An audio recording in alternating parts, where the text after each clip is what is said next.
Hello everyone, my name is Priyanka Chaudhary and today I will teach you Hindi grammar topic संधि।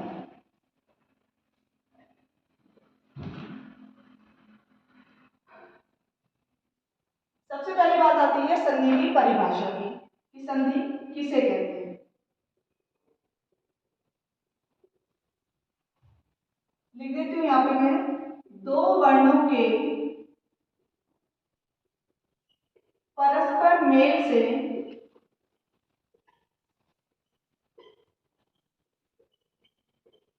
ध्वनि में जो विकार का अर्थ होता है परिवर्तन,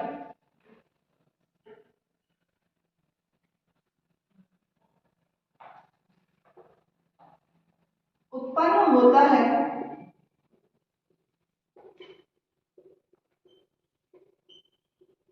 उसे संधि कहते हैं। दो वर्णों के परस्पर मेल से ध्वनि में जो विकार अर्थात परिवर्तन उत्पन्न होता है उसे संधि कहते हैं। अब उदाहरण देखिए,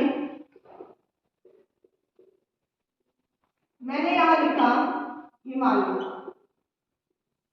हिमालय में संधि विच्छेद होगा हिम प्लस आलय।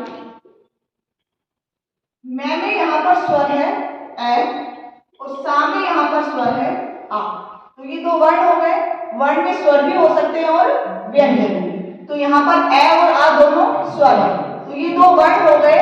दो वर्णों के परस्पर मेल से ए या आ के बाद ए या आ हो तो दोनों का आ हो जाता है।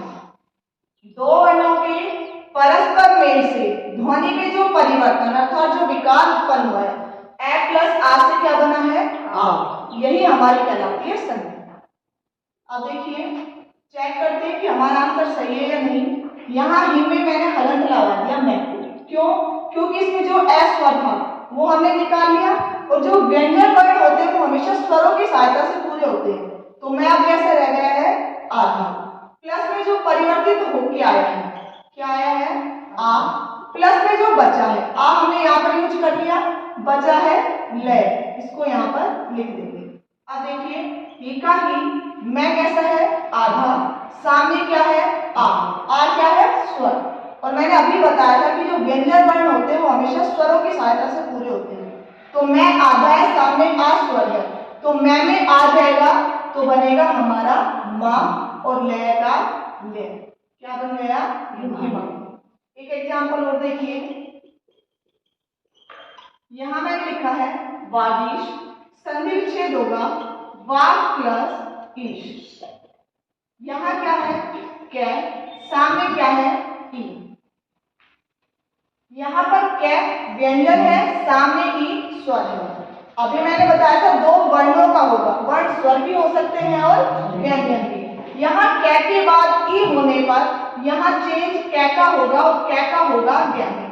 जब हम व्यंजन संधि पढ़ेंगे तब इसका रूल पढ़ेंगे कि यदि इधर किसी भी वर्ग का पहला वर्ण हो और उसके बाद किसी वर्ग का तीसरा चौथा पांचवा वर्ण या फिर कोई स्वर हो तो पहले वाला वर्ण अपने ही वर्ग के तीसरे में चेंज हो जाता है।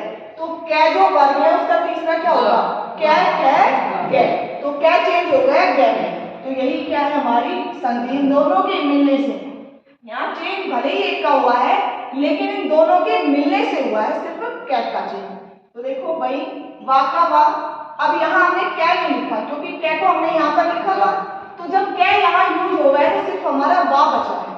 तो वा प्लस में जो परिवर्तित होके आया, अब यहाँ कै आधा था तो वह भी कैसा रहेगा आधा, ये यहाँ लिख देंगे। प्लस में ईश यहाँ पूरा लिखेंगे क्योंकि ई हमने यहाँ पर लिखा है लेकिन यूज नहीं किया है, तो ईश का ईश लिख देंगे। अब देखिए वा कै कैसा है आधा, सामने ई क्या है स्वर, तो गै में ई जाएगा तो बड़ी घी बन जाएगा, शय का शय। ये इस तरीके से होता है हमारा संधि विच्छेद।